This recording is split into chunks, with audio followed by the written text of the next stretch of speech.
कर्मण्येवाधिकारस्ते मा फलेषु कदाचन मा कर्मफलहेतुर्भुर्मा ते संगोस्त्वकर्मणि।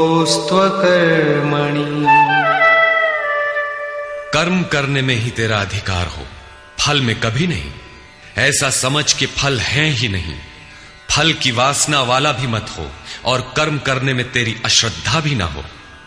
अब तक योगेश्वर श्री कृष्ण ने 39वें श्लोक में पहली बार कर्म का नाम लिया, किंतु यह नहीं बताया कि वो कर्म है क्या और उसे करें कैसे। उस कर्म की विशेषताओं पर प्रकाश डाला कि अर्जुन, इस कर्म द्वारा तू कर्मों के बंधन से अच्छी प्रकार छूट जाएगा। अर्जुन, इसमें आरंभ का अर्थात बीज का नाश नहीं है।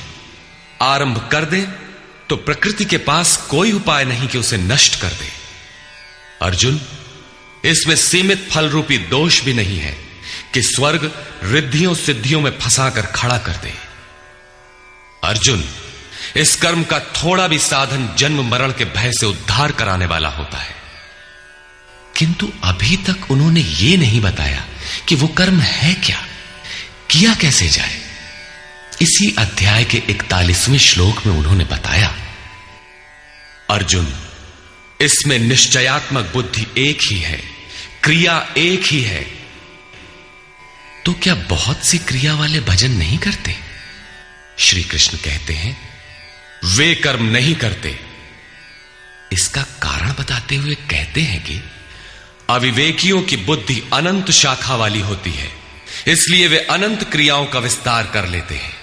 वे दिखावटी शोभा युक्त वाणी में इन क्रियाओं को व्यक्त भी करते हैं। उनकी वाणी की छाप जिनके चित्त पर पड़ जाती है, उनकी भी बुद्धि नष्ट हो जाती है। अतः निश्चयात्मक क्रिया एक ही है, लेकिन यह नहीं बताया कि वो क्रिया कौन सी है। 47वें श्लोक में उन्होंने कहा, अर्जुन, कर्म करने में ही तेरा अधिकार है, फल में कभी नहीं। फल की वासना वाला भी मत हो और कर्म करने में तेरी अश्रद्धा ना हो, अर्थात निरंतर करने के लिए उसी में लीन होकर करें। किंतु यह नहीं बताया कि वो कर्म है क्या। प्रायः इस श्लोक का उद्धरण देकर लोग कहते हैं कि कुछ भी करो, केवल फल की कामना मत करो, हो गया निष्काम कर्म योग। किंतु अभी तक श्री कृष्ण ने बताया ही नहीं कि कर्म है कौन सा जिसे करें। यहां पर केवल कर्म की विशेषताओं पर प्रकाश डाला कि कर्म देता क्या है और कर्म को करते समय बरती जाने वाली सावधानियां क्या हैं, उन पर प्रकाश डाला। प्रश्न ज्यों का त्यों बना हुआ है, जिसे योगेश्वर आगे अध्याय 3-4 में स्पष्ट करें।